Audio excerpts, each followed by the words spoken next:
es Tertuliano TV, un programa turístico, cultural, histórico, lleno de cosas bonitas, inclusive con auténtico sabor al pueblo, un periodismo altamente positivo, que construye patria. Hoy estoy precisamente en la bella ciudad de El Santuario, en el oriente antioqueño. Estoy precisamente en un puente, al fondo lo ven ustedes, el puente Centenario, 100 años de vida de este puente que todo el mundo pasa por acá, pero de pronto ignora que aquí tiene una historia grandísima. Así que les doy la bienvenida entonces a un momento más con la vida, las costumbres de los pueblos. Vamos a rememorar historia de cosas bonitas que de pronto se vivieron aquí y que nosotros de pronto las pasamos por alto. No nos las dijeron, no nos las leímos y verdad ocurrieron aquí. Bienvenidos.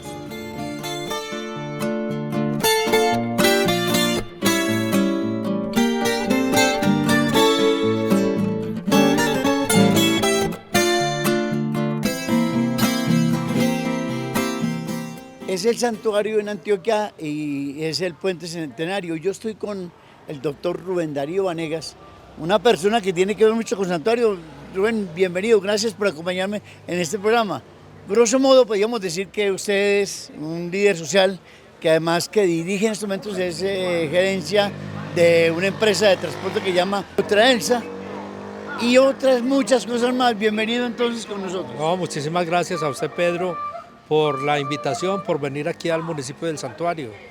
Y pues ya sé por qué me trajo a este punto. Estamos en el espacio donde el 17 de octubre de 1829 se libró el combate del Santuario, en el cual perdió la vida el héroe José María Córdoba. Podemos decir que aquí fue el fin de Córdoba, entonces.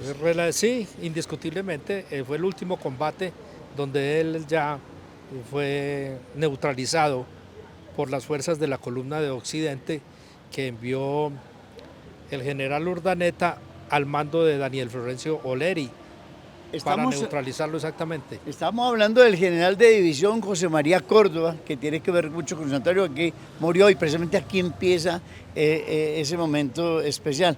Y recordar también que el jefe de todas las divisiones prácticamente era Córdoba, la mano derecha de Bolívar, pero aquí las cosas se cambiaron. A eso quiero que contemos y que contemos cosas que de pronto la gente no se imagina. Ven un puente ahí, pero ¿qué es esto y por qué tan estrecho? A veces dificultoso para caminar. Contemos pues. Mire, aquí había un puente que fue el puente inicial que existía de piedra y madera, porque esta vía era el camino real para llegar a Islitas. Entonces de aquí se seguía a Baos, que hoy es Granada, por ahí se iba a San Carlos y se llegaba al camino antiguo de Islitas, que fue por donde entró la colonización a Antioquia. Y de ahí al Magdalena Medio, Al Magdalena, muy bien. Entonces estamos sobre la vía real, el camino real del santuario. Que viene. A propósito, si usted viene al santuario, estamos bajando de un sitio que llama La Judea, ¿cierto? Sí, un sector bien importante, es como la segunda parte de la zona urbana del municipio del Santuario, que tiene un templo muy turístico por la advocación a San Judas Tadeo. Y en mi interrupción yo lo detuve en el momento en que usted me habla que venía comandadas las fuerzas que eran de Bolívar, o sí, que también en ese tiempo, antes de eso, venían de Córdoba, estaban comandadas en este momento por un extranjero. ¿Por qué se dio eso? Sabiendo que Bolívar tenía como mano derecha precisamente a José María Córdoba. Porque José María Córdoba, para el mes de agosto o septiembre del año 1829, se declaró en rebeldía contra las ideas del libertador Simón Bolívar. Sucede que en el Congreso de Cúcuta ya no se habló del proyecto republicano que se buscaba con la campaña libertadora, sino que ya Simón Bolívar habló de una hegemonía, de una monarquía que se diera en el modelo de gobierno. Es decir, salir de Guatemala para meternos a Guatepeor, según lo que decía Córdoba. Inclusive hubo quien hablaba de que quería y tenía ya candidato francés para tener aquí un emperador francés y Córdoba no se tragó ese cuento. No, dijo, aquí lo que hicimos en la campaña libertadora fue luchar por el republicanismo, por una república independiente. Entonces se declaró en rebeldía y se vino a Antioquia a organizar tropas. Que precisamente Marinilla, porque esto era Marinilla en ese tiempo, ¿cierto? Sí. Todavía no era el santuario. Todavía. Estamos hablando de una época entonces no había subdivisiones todavía de departamentos ni de municipalidades. Y se vino donde realmente él tenía un ejército, porque esta gente Marinilla era luchadora, ¿cierto? Bastante. Sí. Es lo que creía en él. Él tenía todo el apoyo en Río Negro y en Marinilla. Entonces, pero ya para esa época, rebelado contra Bolívar, había un sacerdote en Marinilla que era el que mandaba, Jorge Ramón de Posada. Claro. Y recuerden que Marinilla tenía sus dominios desde el río Negro hasta el río Magdalena. Claro. Era una inmensidad. Y Jorge Ramón de Posada, quien había en los inicios de Córdoba apoyado toda esta revolución, ya le dijo que no, que si era contra Bolívar, ellos no lo apoyaban. Entonces, hay inclusive alguna maldición de Córdoba en ese sentido, porque no lo quisieron acompañar. Y solamente con Río Negro y el santuario logró reunir unos 250 o 300 campesinos bisoños que se le metieron a acompañarlo y dieron aquí el combate final. ¿Cómo empieza esto aquí? Dices inclusive que para ese tiempo ya el santuario, que todavía no era el santuario, tenía esta iglesia. Era muy importante sitio. Claro, claro. Las crónicas del combate del santuario nos dicen que Córdoba distribuyó su frente aprovechando la iglesia como retaguardia. Entonces, él comandaba la parte del frente de la iglesia, su hermano Salvador la parte de la derecha, y el comandante Escalante, Ramón Escalante o González, la parte izquierda de la iglesia. Entonces venían hacia aquí, hacia este lado. Del frente nuestro bajaba la columna de Occidente, que traía 800 soldados bien formados en la campaña de independencia, dirigidos por un extranjero, y Daniel Florencio Oleri. Y Daniel Florencio Oleri venía con esa orden de neutralizar a José María Córdoba. En Bogotá, ¿qué pasaba? No estaba Bolívar. Bolívar había salido a pacificar y a consolidar Perú, Bolivia, que no querían hacerle caso. La ciudad de Pasto no quería hacerle caso a la libertad de Bolívar, a la campaña de Bolívar. Entonces, él se fue a organizar allá y en Bogotá quedó el general Urdaneta, venezolano, reemplazándolo, con las fuerzas militares al mando de Daniel Florencio Oleri, que fue el que vino aquí y llegó al santuario donde se encontraban con Córdoba, que les dio la pelea. Les dio una pelea, inclusive hay una frase muy importante ahí, lo recibe Córdoba diciéndoles... Córdoba hace un diálogo de gritos con Oleri. Oleri le dice, entrégate que estás perdido, y Córdoba le dice que Córdoba no se entrega ante un vil mercenario extranjero, primero sucumbe. Y prácticamente así le tocó hacer, porque de 800 soldados bien armados contra 250 o 300 campesinos novatos con machetes y palos, es muy difícil dar la pelea. Dar la pelea, aquí cae herido, ¿cierto? Aquí, y lo llevan... No exactamente aquí, a él lo hieren donde estaba ubicado, que es por los lados de la iglesia, por los lados del templo. Ahí lo hieren y se va a la casa hospital, que es una casa en lo que hoy en día forma una esquina suroccidental de la Plaza Mayor del Santuario, y ahí es donde tenían la parte para alimentarse, para guardarse, para curar heridos. Entonces le decían la casa hospital. Ahí se fue a que le curaran su herida. Uno de los acompañantes de Oleri en el ejército de la columna de Occidente era Ruperto Hahn, y bebiendo, borracho, llegó a desafiar a Córdoba al frente de la casa hospital.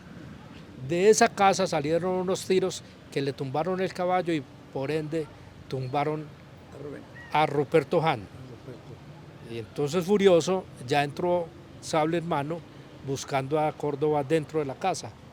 Cuando Córdoba se le identificó, yo soy Córdoba, le asestó los 3 sablazos, uno que le voló los dedos y los otros 2 en el cráneo, que fueron los que le causaron la muerte.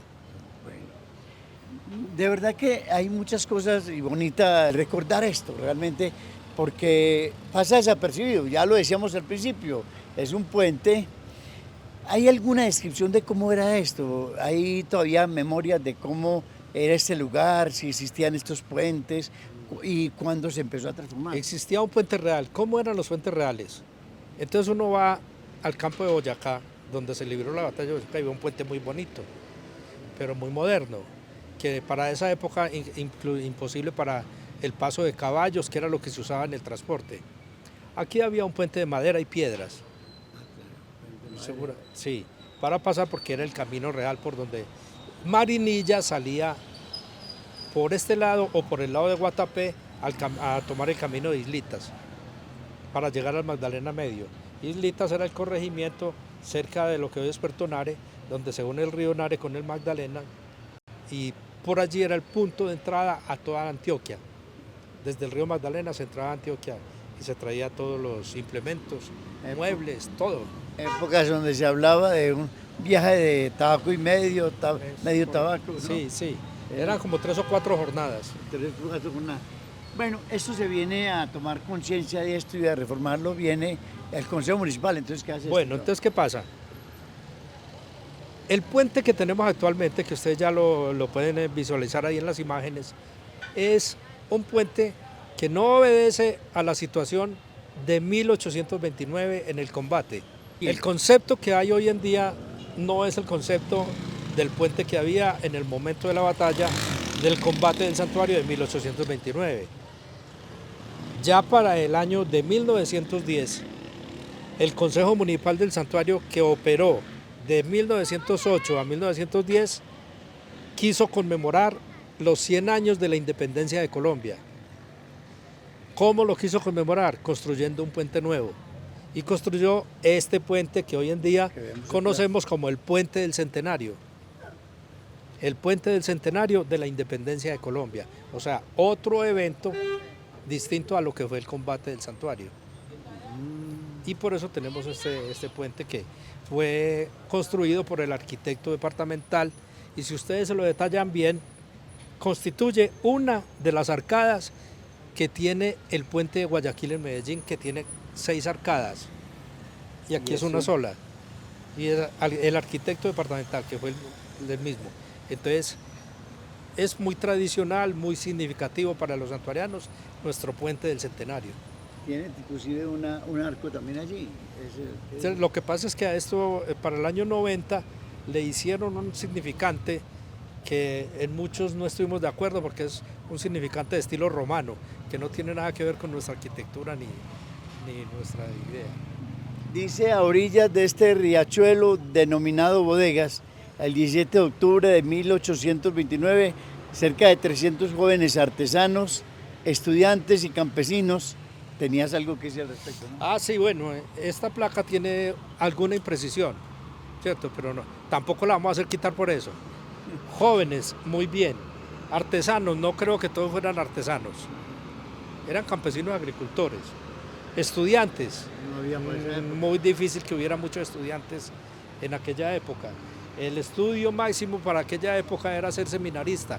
Eso dependía de Jorge Ramón de Posada, el que les conseguía el puesto a los hijos de las familias pudientes, que eran los que podían ir al seminario a estudiar. Y campesinos, sí, campesinos. Marinillos y santuarianos, no. Para esa época todos marinillos. Defendieron los ideales republicanos bajo la conducción del máximo héroe antioqueño, el general de división José María Córdoba.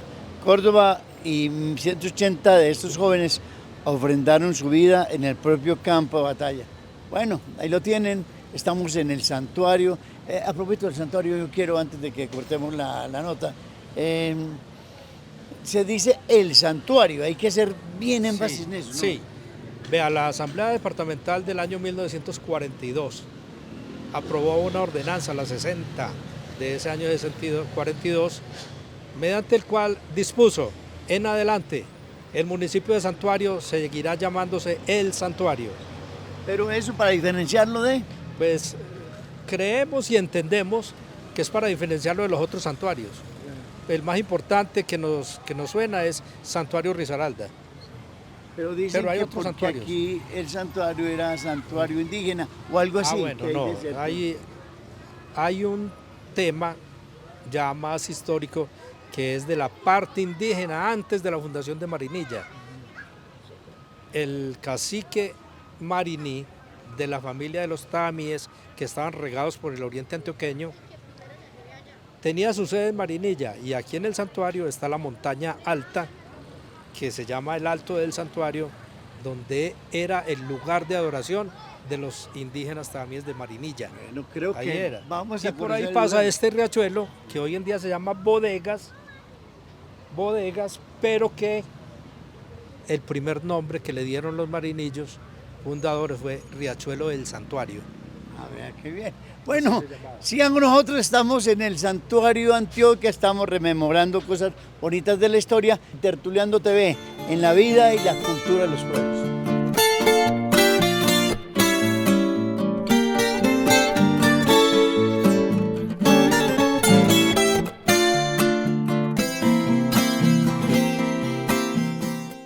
Además de buen negociante, además de una persona hospitalaria, además de humorista, trovador, cantidades de cosas, guarda muchas historias, de verdad muchas historias, y hoy estamos tratando de rememorar muchas cosas que de pronto están en los libros, la gente las conoce, pero se han recibido la información de boca a boca y se han quedado en el tintero algunas cositas. Por eso, feliz de estar aquí con el doctor Vanegas, que es una persona bien inquieta en esto de esto y que ha tenido que ver con el desarrollo de los pueblos del Oriente, de una u otra forma, en la política, en tantas cosas. Estamos aquí en un lugar que llamamos el Alto del Santuario. Ubiquémoslo bien, doctor Roberto. Bueno, Pedro, entonces, el Alto del Santuario es la montaña más prominente que se ve desde todos los puntos cardinales del oriente antioqueño, conocido también con el nombre de Cuchilla de los Cedros, y forma límites entre el santuario, Marinilla y el Peñol. Está en un punto, una esquina noroccidental bien significativa. Una fuente hídrica grande, ¿no? Es fuente hídrica porque de ahí toman agua para los acueductos marinillos de Gaviria, de Don Bosco, y para el acueducto de las veredas Pavas y la Cuchilla del municipio del Santuario, hacia el occidente. Por el lado del oriente, nororiente, viene la acequia primera que tuvo el acueducto municipal del Santuario, desde las alturas de la quebrada Bodegas. Claro. Se cree que aquí en el Alto del Santuario, se ha dicho tradicionalmente, y de ello queda constancia en la Universidad de Antioquia, era el lugar de adoración del cacique Mariní y su tribu Taamí, que habitaba todo el valle de la Marinilla. Entonces aquí era el punto de adoración. En esta montaña del Alto del Santuario, los cedros, los yarumos, los cedros son otros, que van más hacia el Peñol. En el Alto de los Yarumos era el lugar de adoración y había un cementerio indígena. Hay unas cuevas en medio de la montaña que personas antiguas las destaparon, las descubrieron, unas ollas que existen en el Museo de Arqueología de la Universidad de Antioquia. Allá están como prueba de esa situación. ¿Qué tenemos? Al noroccidente del santuario, el Alto del Santuario, Cerro de los Cedros. Hay unas antenas, es prominente Sí, bastante. están las antenas y hay unos tanques que se ven desde toda parte, son los que recogen el acueducto del sector del Calvario, que es un acueducto semiurbano aquí en este municipio. En la parte del sur tenemos la altura más grande que geográficamente tiene este municipio, que es el Alto del Morro, hacia el sur, y están las veredas de Las Lajas, del Morro y Morritos, la Cuchilla de Morritos. Está en otra esquina, la esquina del sur, donde se juntan y confluyen municipio de Cocorná, municipio del Carmen de Iboral y municipio del Santuario, parte sur. Buena ubicación. Aquí estamos entonces en el Alto del Santuario y como ya hiciste referencia, debió haber un cementerio indígena y por supuesto es un lugar bastante importante. Aquí hay un sitio ahora turístico muy importante y se tiene una divisa. Mi parte de atrás de nosotros se ve todo el santuario completísimo y muy bonito, por cierto, panorámica que demuestra todo lo que ha evolucionado un pueblo como esto, ¿no? Sí, ahí podemos ver cómo creció el pueblo en los últimos 15 años. Es otra cosa distinta al pueblito que conocimos en los años 70 y 60. Hay un comentario que yo quisiera hacerte. Fueron muchos años en que el santuariano salió a todas partes del mundo porque lo encontraban en todos los países del mundo haciendo cantidad de cosas, negociante, trabajador, emprendedor, berraco, y regresaba a la tierra a saludar a la familia y no le preocupaba, no había como mucho interés de construir aquí, venía y las incomodidades que tuvo de pequeño la seguía viviendo. Ahora se cambió un poquito la mentalidad, ya sí, regresan y ya invierten. Hay un dicho de los santuarianos que viven sobre todo en la ciudad de Cali, que salieron del santuario de huida del asadón. Claro, sí.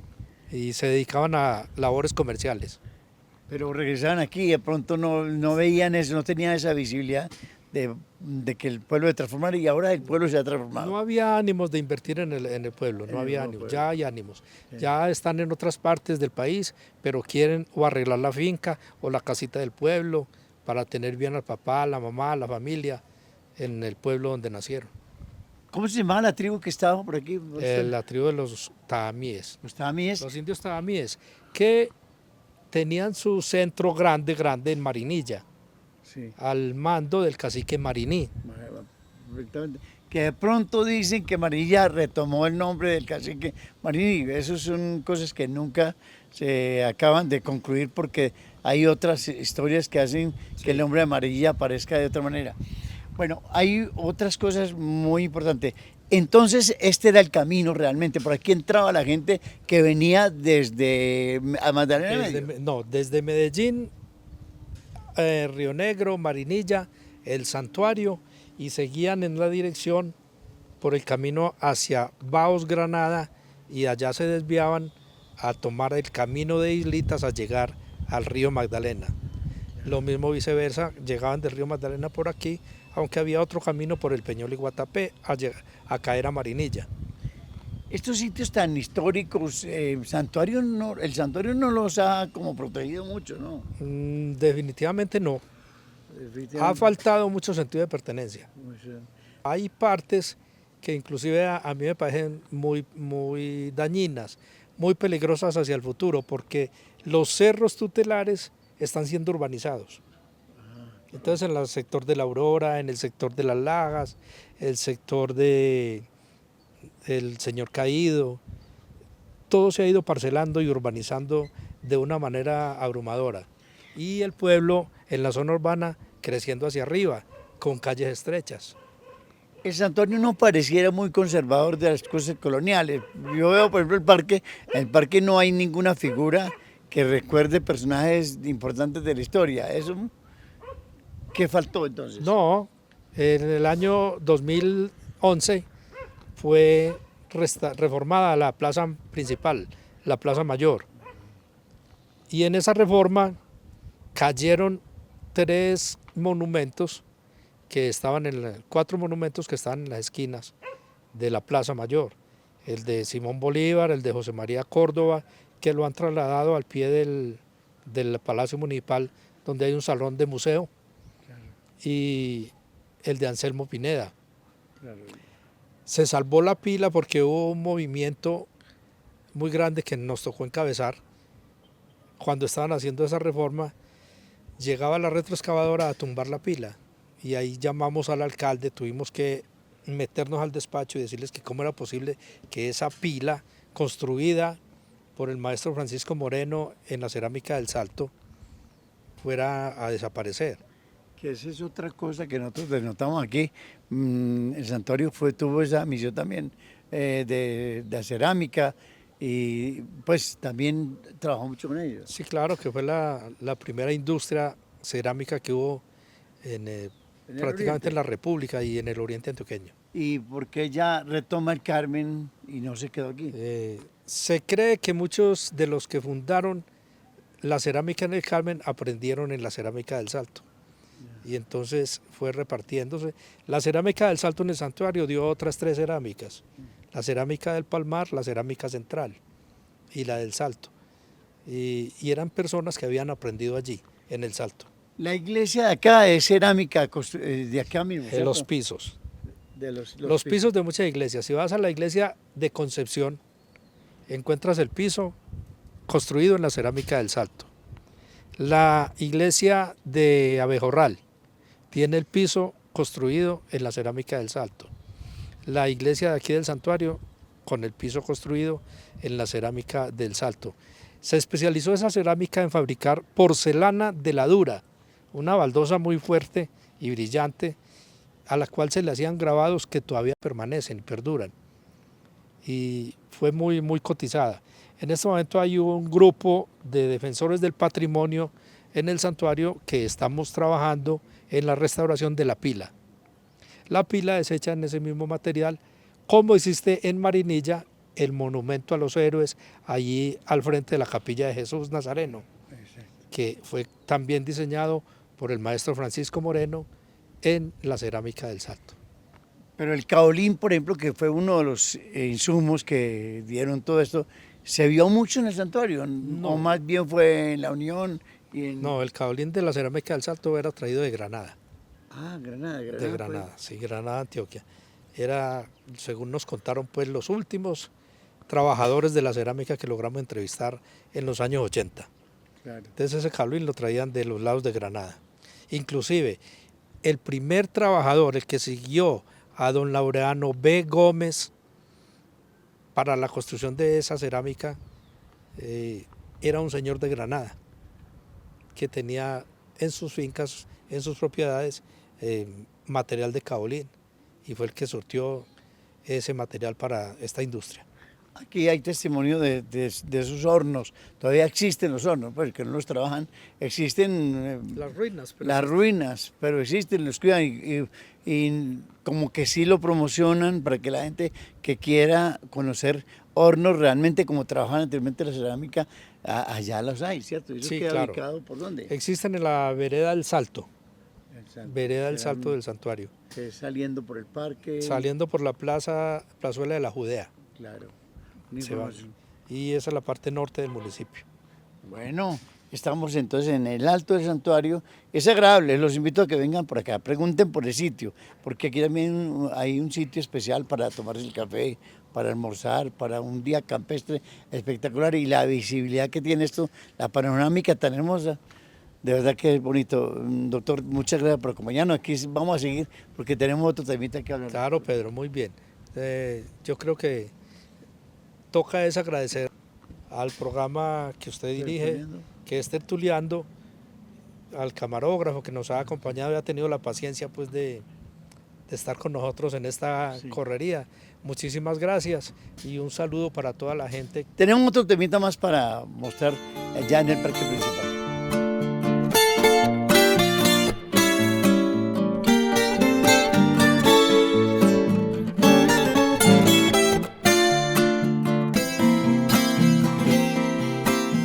Estamos precisamente en el parque principal del municipio del Santuario. Esto está bonito, está más cómodo.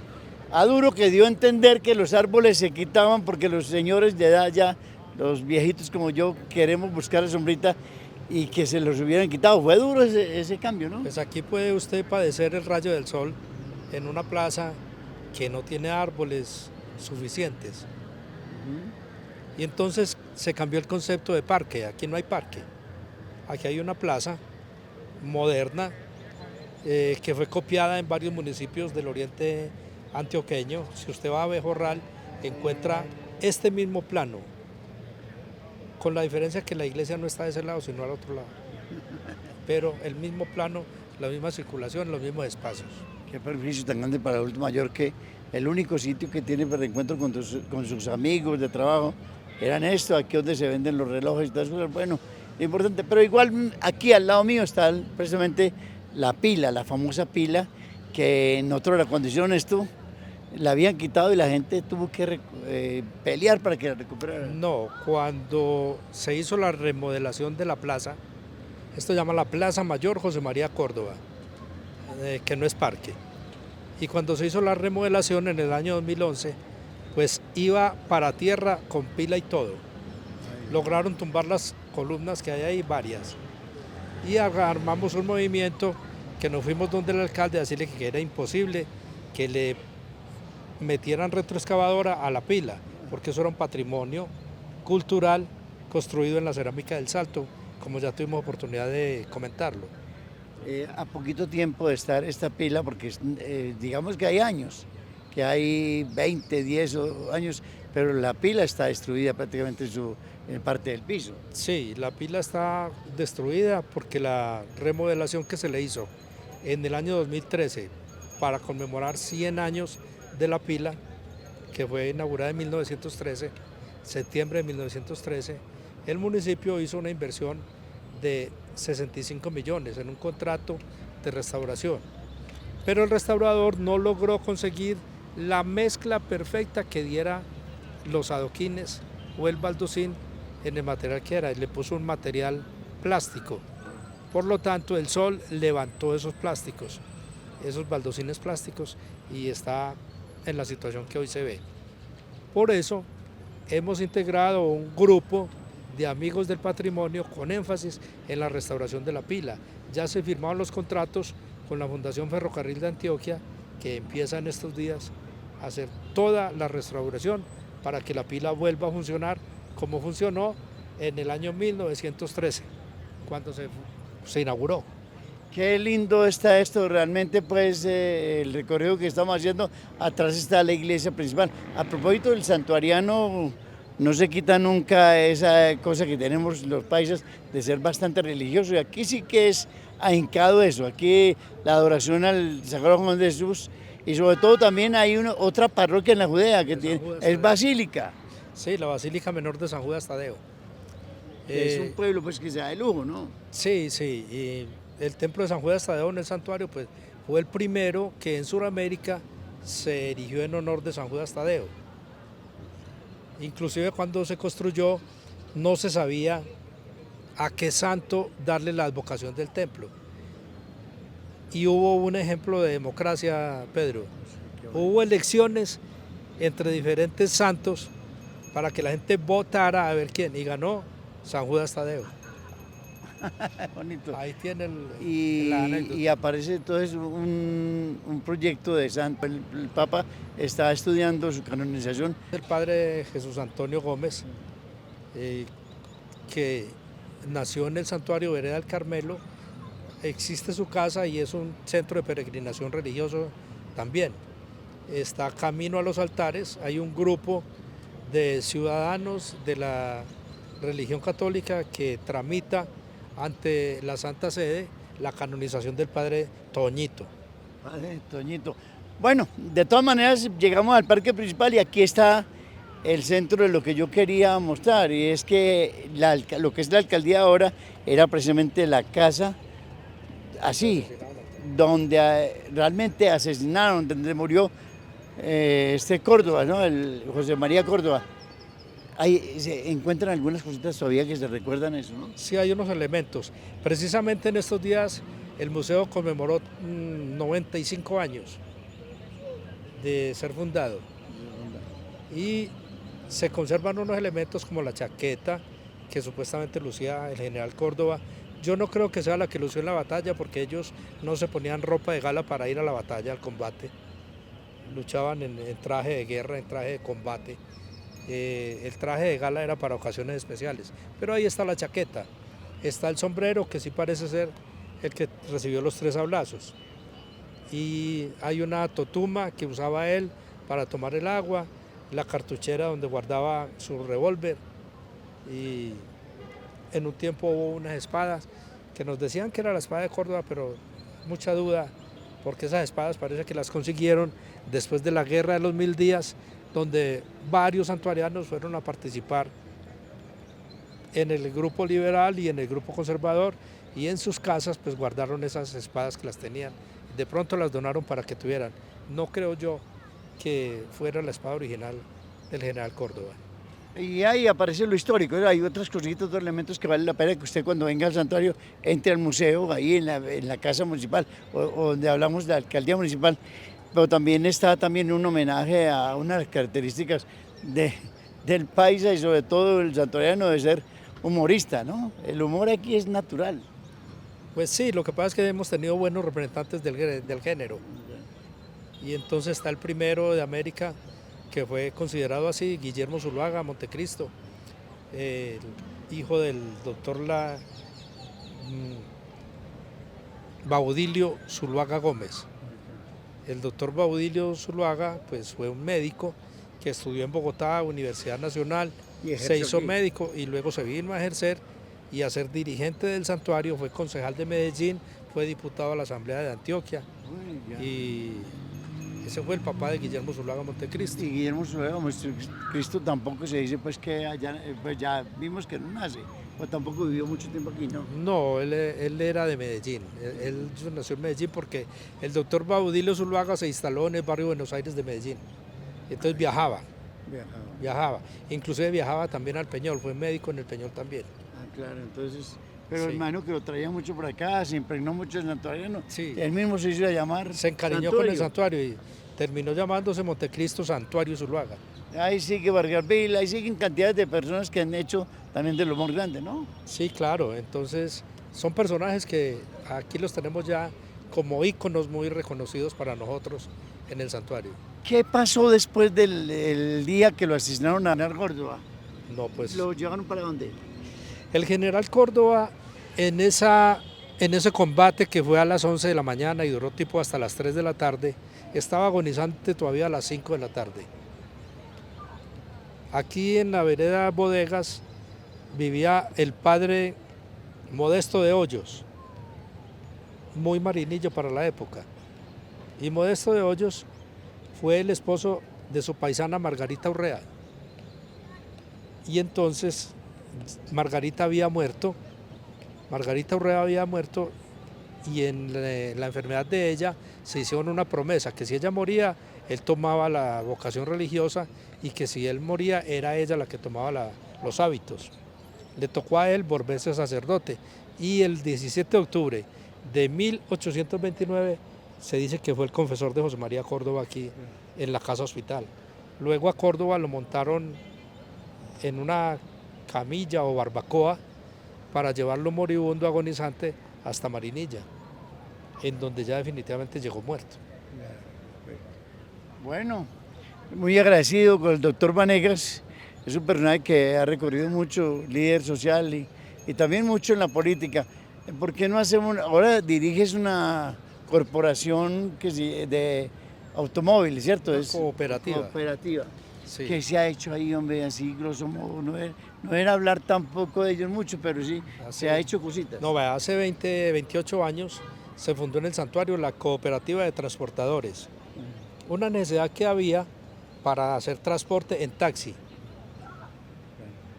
Y se matricularon 70 socios, 70 asociados. Conservan su puesto, conservan sus cupos, se les dio licencia de transporte colectivo en taxis y microbuses y en aquella época también camperos. Ya no hay camperos porque los caminos han cambiado. Claro. Entonces ya tenemos microbuses y taxis, 69 taxis, 15 microbuses y en eso estamos. Yo coordino esas operaciones con los conductores. Se ha hecho cosas buenas, hay buena disciplina allí. Sí, muy bien, hay un gremio bien integrado y la gente muy propositiva y con muchas esperanzas a futuro.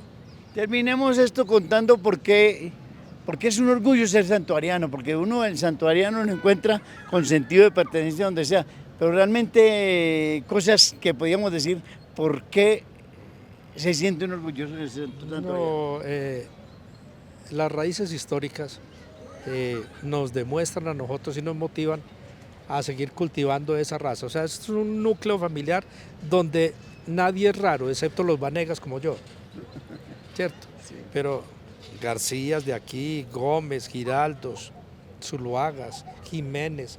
Los apellidos marinillos son los apellidos santuarianos, porque el santuario inició siendo una finca, luego un corregimiento de la ciudad madre que era Marinilla, que es Marinilla, hasta que el santuario se desprendió ya para el año de 1838, cuando se le dio la carta jurídica como municipio y parroquia independientes. Mire qué bien, hombre. Excelente, un recorrido bastante importante. Muchas gracias de verdad por la compañía. Doctor Vanegas, felicitaciones por todo el conocimiento que tiene usted sobre esto. Tratamos de contar cositas que no se cuentan en los libros muchas veces o que pasan desaparecidos. Uno lee la letra por la minúscula, no la lee, ¿no es así? Sí, pasa muchas veces.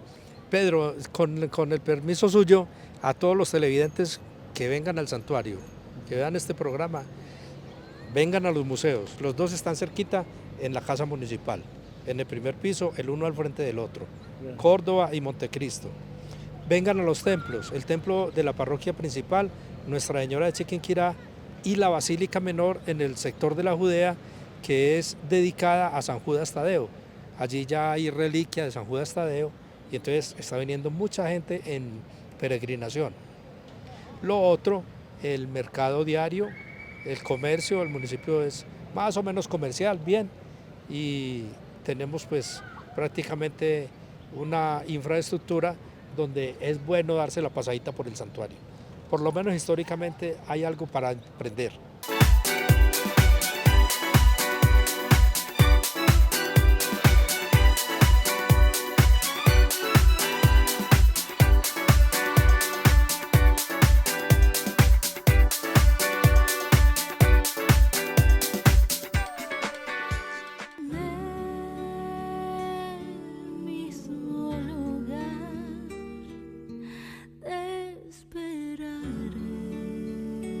Hola, hola a todos, qué bonito estar aquí. Te cuento que eres mi primera entrevista aquí en Medellín y es mi primera vez acá en Medellín, así que estoy contentísima trayendo nueva música para ustedes. Bueno, venir de Ecuador, De Ecuador. viajar tanto. ¿Cómo es esta tierra por aquí? Hermosa, hermosa. Yo ya había visitado aquí a los paisas, pero nunca había venido a Medellín, pero Colombia es hermoso y me ha tratado súper lindo. Ahorita vengo de una gira de medios desde Bogotá y ha sido una gira de medios increíble, muy, muy lindo. Los medios me han recibido muy, muy bonito. Así que la verdad es que Colombia me ha recibido muy cálidamente. Aquí cálidamente como el tintico que nos estamos tomando.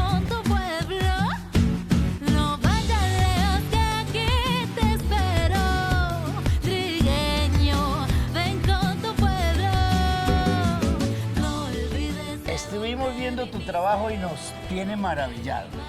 Es un EP que tiene 4 temas, pero esos 4 temas son temas que tienen una puesta en escena magnífica. Son películas realmente. ¿Cómo se lograron? La verdad es que sí, tiene un trabajo bastante cinematográfico y fue la idea desde un principio de que tenga esta calidad de video, de que pueda no solamente ser un videoclip en donde yo cante a la cámara y ya, sino que tenga un trabajo por detrás, que cuente un concepto, cuente una historia y que pueda transmitir sentimientos no solamente desde la parte musical, desde la parte sonora, sino también desde la parte conceptual, estética, visual, para que sea todo un trabajo integral. Bueno, de ahí de ese EP me mencionan que es trigueño, el tema que estás promocionando. Y me llama la atención porque primero se graba en un ambiente muy selvático, creo yo, selvático. Es más, empieza un corazón que está pegado al personaje que pone este principal, pero además te rodea una naturaleza y una música que por sí es muy de la naturaleza. Por ella se da, no olvides de dónde viniste.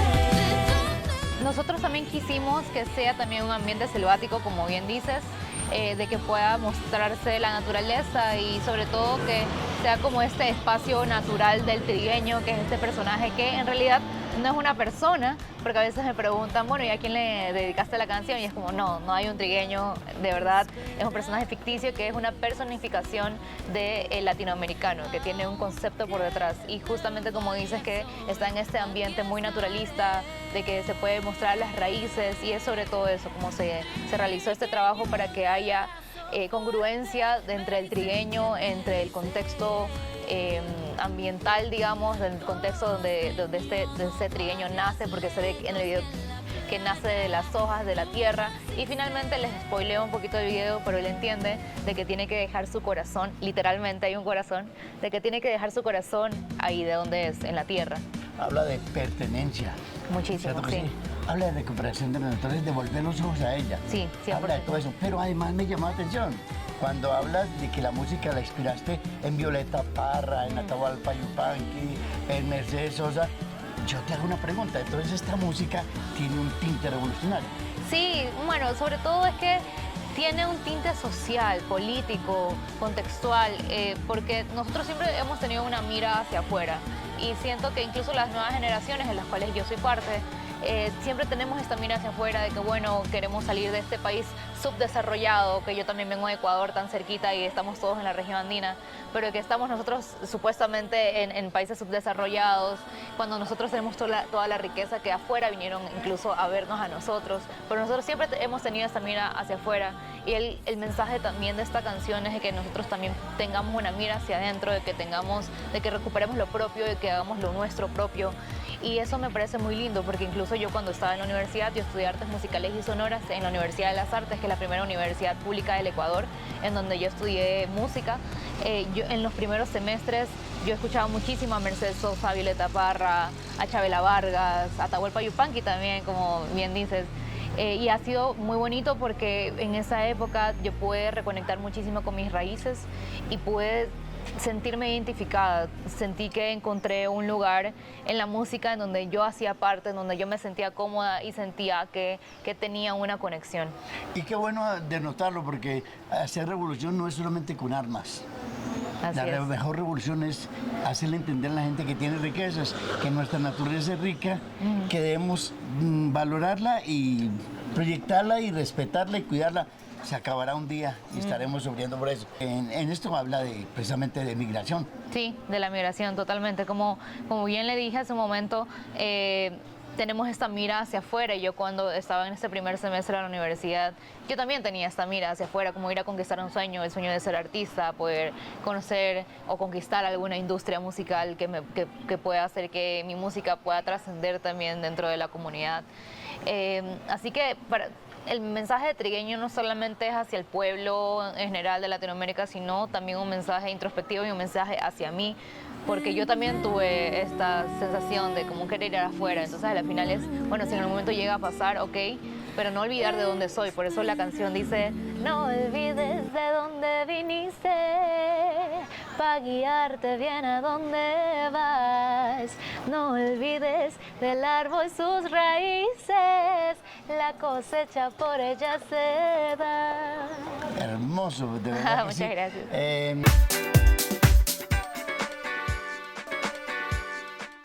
Hay otra cosa ahí, el ritmo. ¿Por qué no me hablas? Nos quedamos en Trigueño porque es la Sí, que sí, estás sí, está promocionando, perfecto. pero luego hablaremos de la otra. Yo quiero que hablemos de Trigueño, hablemos de ese ritmo, tambores, hay de todo, ¿no? Ajá, sí, sí, tiene varios instrumentos que son tradicionales de nuestra cultura, porque también, por ejemplo, nosotros compartimos ciertos géneros tipo el currulado, que también es conocido como el bambuco viejo, acá en el Pacífico de Colombia, con el norte de Ecuador.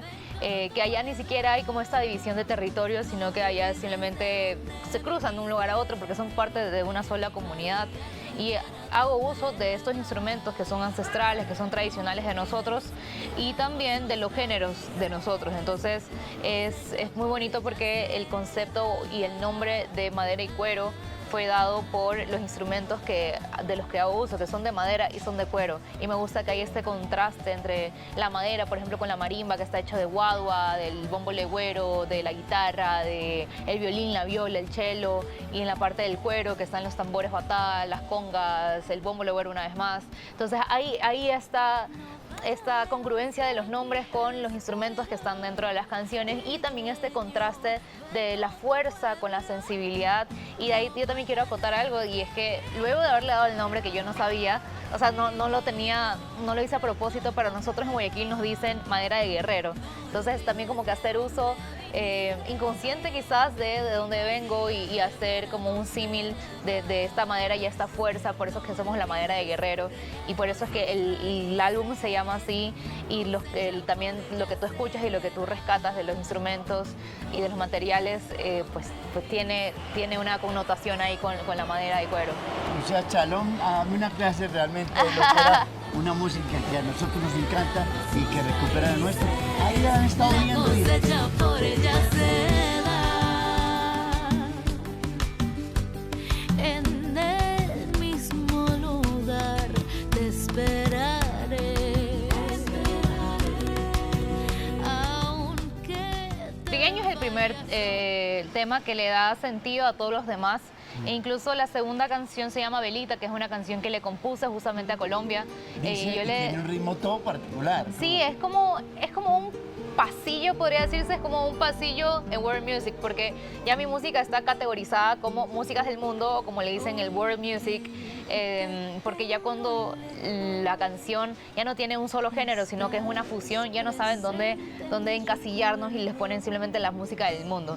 Y justamente es el caso de estas canciones que vienen en este EP, que son tan variadas y que conjugan muchísimos géneros y muchísima tradición de varias culturas.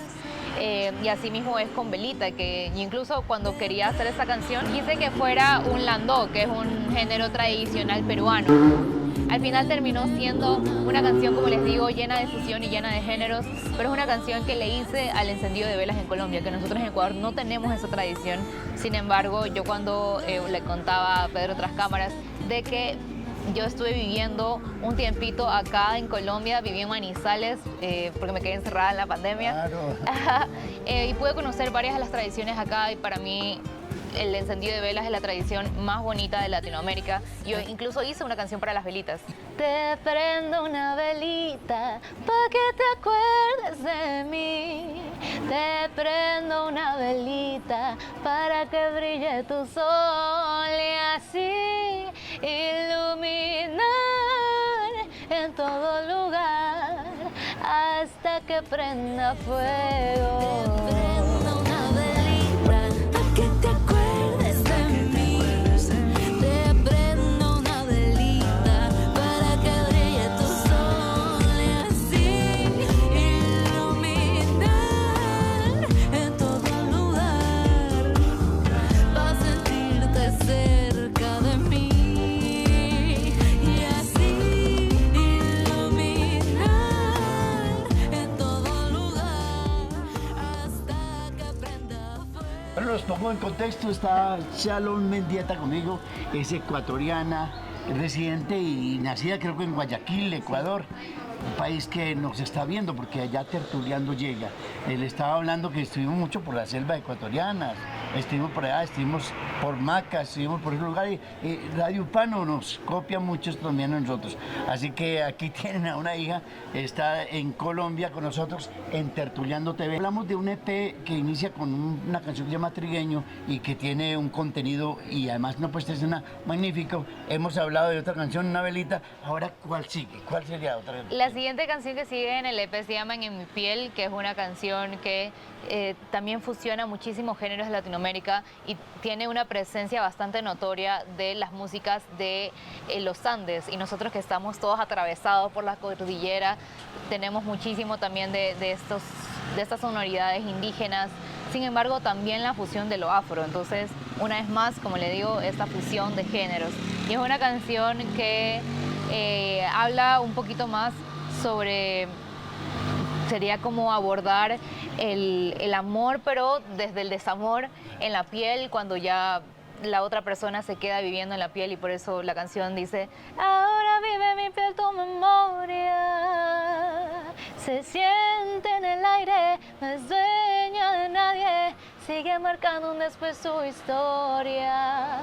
Y estas palabras como memoria y como historia me gusta, que hacen muchísimo sentido también con la parte de la nacionalidad, con la parte de las raíces. Y aunque las canciones por ahí tienen un tinte amoroso, son todas también de nuevo parte de la identidad, y mi identidad como músico, mi identidad como ecuatoriana y mi identidad como latinoamericana. ¿Y la última canción cuál sería de ese? La última canción se llama Mar, que es la canción más tranquilita de todas, súper suavecita y es muy bonito porque el video aún no sale, porque ellos están saliendo uno a uno para que cada uno tenga su focus de atención. Pero Mar es súper bonito que el concepto se hizo tampoco literal como las otras canciones, sino conceptual, y va a ser en un teatro donde no hay un mar literal, sino que hay un mar ficticio. Es como, yo hago muchísimo uso del realismo mágico que me le robé a ustedes de Gabo. Sí, con su permiso, he hablado de la tradición del encendido de velas, he hablado del realismo mágico y es muy bonito que tengo, bueno, tenemos tantas cosas en común y también de que haya este interés por la cultura latina también. Tiene la mirada tan profunda que me gustó tocar fondo. Un poquitito. Aquí tienen, además de excelente cantante, una disertación completa sobre lo que realmente nos gusta a nosotros, el reconocimiento de lo que es nuestro, de lo bonito y además la creatividad. Además le haces al arte plástico por casualidad. O sea, yo dibujo, pero es un hobby, la verdad. Pero sí, lo mío es más en la música. Me gusta mucho el teatro. He hecho musicales, he estado en musicales, he hecho de Princesa, he hecho de Julieta, en Romeo y Julieta, en algunos musicales en Ecuador. Y me gusta, bueno, la parte visual también, como ves, por ahí le meto mano a los videoclips, aunque tuve igual un equipo que colaboró conmigo en la parte visual, tuve al director y al guionista, que él pudo transcribir las ideas que yo tenía en mente y conceptualizar una idea para estos videoclips. Que quede claro que no son canciones dedicadas a un ser exclusivo. No, sí. Exacto, pero si había una por ahí que inclusive no está en ese EP, que habla como y si te vas o te vas, esa, y tiene un ritmito de salsa, ¿sí? Ya lo mencionaste. Volverte a ver se llama esta canción, que es una salsa pop, una salsa fusión también. Todas mis canciones son fusión. Se pueden abarcar cosas nuevas con las cosas que ya existen y cuando fusionas varios elementos o fusionas varios géneros puedes tener algo nuevo. Tal vez con una melodía vayas bailándome los días con una fiesta que solo sea para dos. Tal vez no lleguemos a mañana, pero y te quedas para mí. Qué felicidad estar de nuevo junto a ti. Bueno, primero que todo, a esta hora de la mañana exigirle a Chalón que viniera a cantar era difícil, pero ella, su profesionalismo no es problema. La pusimos también en un ambiente muy fresco, una cafetería aquí del sector. Y de todas maneras, qué gusto que estás por acá con nosotros. Trigueño es la canción que estás moviendo en especial. Todas importantes, pero esa del EP. Sí. Sí, totalmente. Trigueño y ha sido muy bonito porque es una canción que ya lleva años conmigo, sin embargo ya le tocó su momento de producción y ha sido bonito porque en Ecuador ya tenía una comunidad, ya es una canción que ya la habían escuchado conmigo en festivales, en conciertos, en shows y es una canción que se hizo esperar muchísimo, sin embargo que ya nació con una comunidad e incluso cuando se ven los comentarios dentro del videoclip me da gusto que hay mucha gente que comenta, por ejemplo, esperé tanto por esta canción y por fin salió, o qué orgullo ecuatoriano, y hay mucho de que se repiten estas palabras de orgullo, Ecuador, raíces, la tierra, y es bonito poder conectar con la comunidad de esa forma, con Trigueño. ¿Contestas cuando te Sí, escriben? siempre. Hablemos y teléfono, si es posible. Es como @Shalom Mendieta, SHALOM, Shalom Mendieta. Estoy en todas las redes sociales, en TikTok, en Instagram, en Twitter, y también estoy en las plataformas de escucha musical como Spotify, Apple Music o tu plataforma de escucha favorita, y también en YouTube, donde me pueden encontrar como Shalom Mendieta, suscribirse y activar la campanita porque, como les digo, vienen más videos de este EP, que ya salieron 2, que son Trigueño y Velita, y ya se vienen los videoclips de En mi piel y de Mar, así que para que estén pendientes y puedan ver estos videoclips conceptuales y no literales. Totalmente admirado, fascinado con el Chalón Mendieta y de verdad qué gusto que vengas por acá.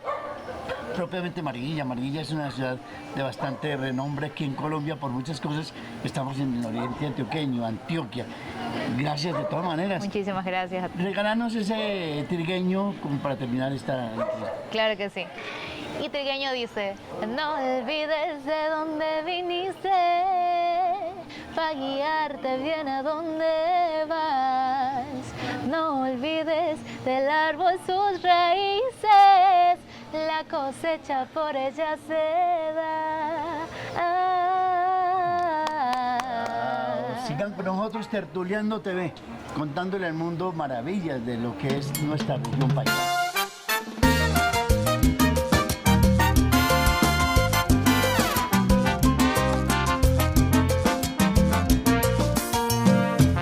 La esperanza se posa en mi alma, cantando una tonada sin palabras y una voz melodiosa en la tormenta se oye en la tierra y en el mar más lejano, que no se pierda la voz que me lleva hasta ti, que no se pierda la voz que lleva a ti.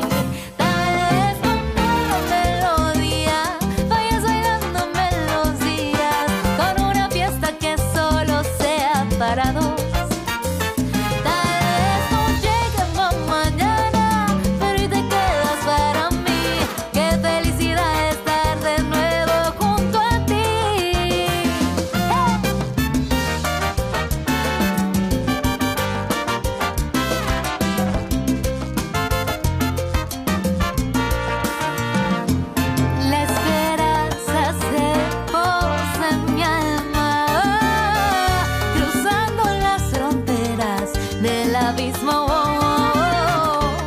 Sin pedir permiso y sin mayor aviso, fui recorriendo los caminos hacia ti. Es otro de los momentos más en la vida y la cultura de los pueblos. Es Tertuliando TV. Hace 21 años nacimos y desde ese tiempo acá hemos tratado de mostrarle a través de estas cámaras a Colombia y al mundo lo maravilloso que es nuestra patria colombiana y nuestra raza paisa. Gracias por la sintonía, nos vemos en el próximo programa. Tertuliando TV.